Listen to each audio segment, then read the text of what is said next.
ಒಂದು 3 ಕಪ್ಪು ತೊಗರಿಬೇಳೆ, ಒಂದು 4-5 ಟೊಮೊಟೊ, ಸ್ವಲ್ಪ ಉಪ್ಪು ಎಲ್ಲ ಹಾಕಿ ಬೇಯಿಸೋಕ್ಕಿಡೋಣ. ಅದು ಈ ಕಡೆ ಬೇಯ್ತಾ ಇರಲಿ. ನಾವು ಈ ಕಡೆಯಲ್ಲಿ 1 ಸ್ಪೂನ್ ಸಾಸಿವೆ, 1 ಸ್ಪೂನ್ ಕಾಳುಮೆಣಸು, 2 ಸ್ಪೂನ್ ಜೀರಿಗೆ, 1 ಸ್ಪೂನಾಗಿ ಉದ್ದಿನಬೇಳೆ ಹಾಕಿ ನೀಟಾಗಿ ಹುರ್ಕೊಳ್ಳೋಣ.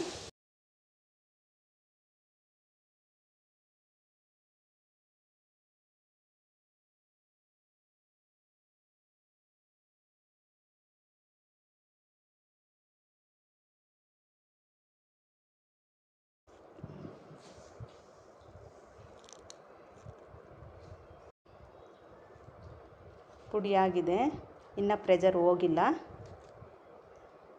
ಅಷ್ಟೊತ್ತಿಗೆ ಬೆಳ್ಳುಳ್ಳಿನ ಚಿತ್ಕೊಳ್ಳೋಣ ನೀಟಾಗಿ ಒಗ್ಗರಣೆಗೆ.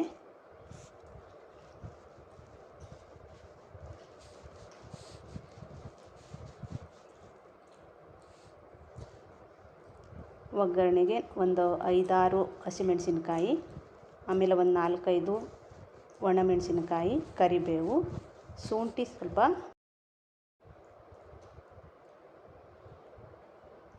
ಪ್ರೆಷರ್ ಹೋಗಿದೆ, ಬೇರೆ ಪಾತ್ರೆಗೆ ಸೋಸ್ಕೊಳ್ಳೋಣ. ಆಮೇಲೆ 1 ಸ್ಪೂನ್ ಅರಿಶಿನ, ಆಮೇಲೆ ಪುಡಿಯನ್ನು ಹಾಕಿ ಮಿಶ್ರಣ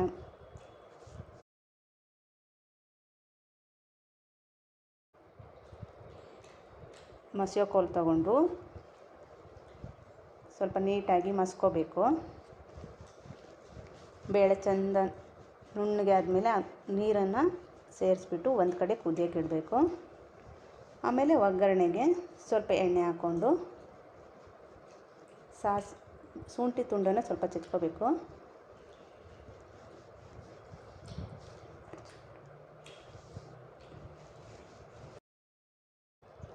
ಒಂದು ಸ್ಪೂನ್ ಸಾಸಿವೆ ಹಾಕ್ಬಿಟ್ಟು ಒಣಮೆಣಸಿನ್ಕಾಯಿನ, ಹಸಿಮೆಣಸಿನ್ಕಾಯಿ, ಆಮೇಲೆ ಶುಂಠಿ ಬೆಳ್ಳುಳ್ಳಿ ಚೆಚ್ಕೊಂಡಿರೋದನ್ನು ಹಾಕಿ ಸ್ವಲ್ಪ ಕೈ ಆಡಿಸಬೇಕು. ಹಾಗೆ ಕರಿಬೇವು ಸ್ವಲ್ಪ ಹಾಕಿಬಿಟ್ಟು ಕುದೀತಾ ಇರುವ ಸಾಂಬಾರಿಗೆ ಹಾಕಬೇಕು. ಸಾಂಬಾರು ಸ್ವಲ್ಪ ಕುದ್ದ ನಂತರ ಕೊತ್ತಂಬರಿ ಸೊಪ್ಪು ಹಾಕಿ ಸ್ವಲ್ಪ ತಿರ್ಸಿದ್ರೆ